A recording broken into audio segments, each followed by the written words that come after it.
Hi, my name is Aaliyah Royce, and this is my American culture reaction video for my Elements of Intercultural Communication class. So after reading The Body Ritual Among the Nicene Rema, I hope that's how you say it, I realized that this, if you compared it to American culture, or if you were from the Nicene Rema tribe and you were to perceive the American culture after coming from this background, you would think the American culture is incredibly strange. You would think that people are very secular and that they don't understand the spiritual component of things like health and wellness and taking care of the body, because they believe that that is a very spiritual process and that you have to go through rituals and routines that are spiritual in order to maintain the body's health and wellness and to undo the traits of ugliness and degeneration. One pattern or practice that I've noticed among Americans that might seem silly to say someone who's grown up in a third world country is taking videos of ourselves in public. So whether it be vlog style or even just taking pictures of ourselves in public and posing for them, or talking to a camera in public about what you're doing, that might be considered weird in a different culture while it's considered fairly normal to Americans. If you go to New York City,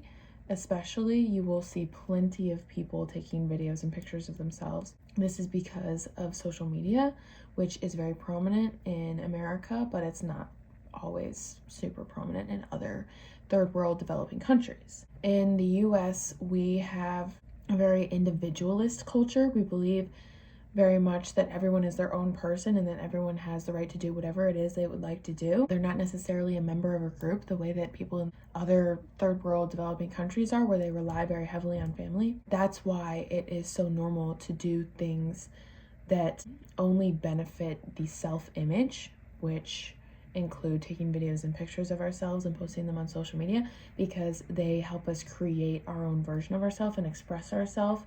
It is a form of self-expression, which is not super common in third world developing countries. From their perspective, that might be seen as odd or weird. Although America has always been more of an individualist culture, this has developed over time.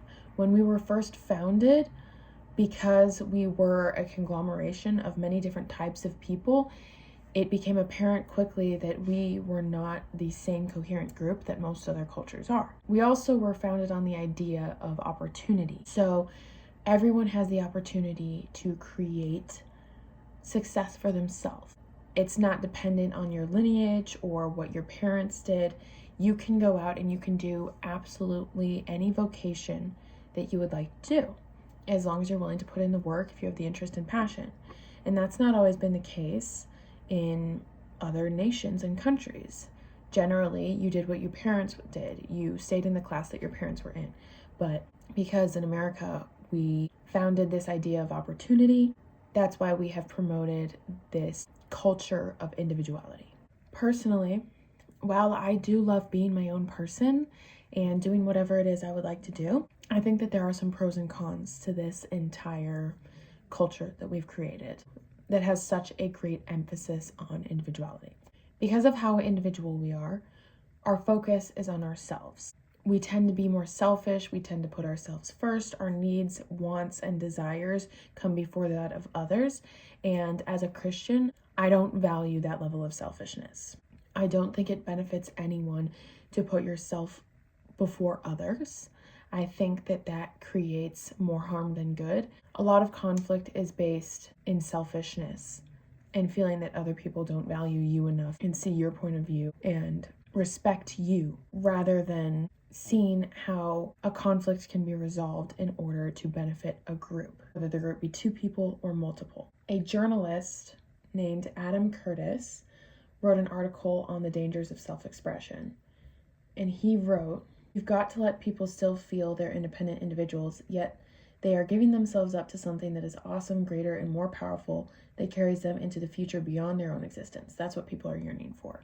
I do think that working towards a greater goal that involves multiple people, that benefits multiple people as a group, is what human beings yearn for, because that's more meaningful. As a Christian, I'm called to the Great Commission. I'm called to inform people of the gospel so as to make heaven more and more crowded. This is a goal that goes far beyond me and my personal vocation or existence. While God cares about my existence and my fulfillment and my happiness, my fulfillment and happiness comes from serving Him.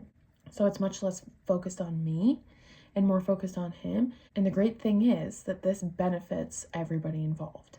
More people go to heaven, more people hear about the gospel and feel close to God and follow His word, which makes them closer to their families, live a more fulfilling life. But at the end of the day, the emphasis isn't so much on me and my experience and my expression and my individuality, my image. It's focused on something bigger and greater. And I think that's what America is missing.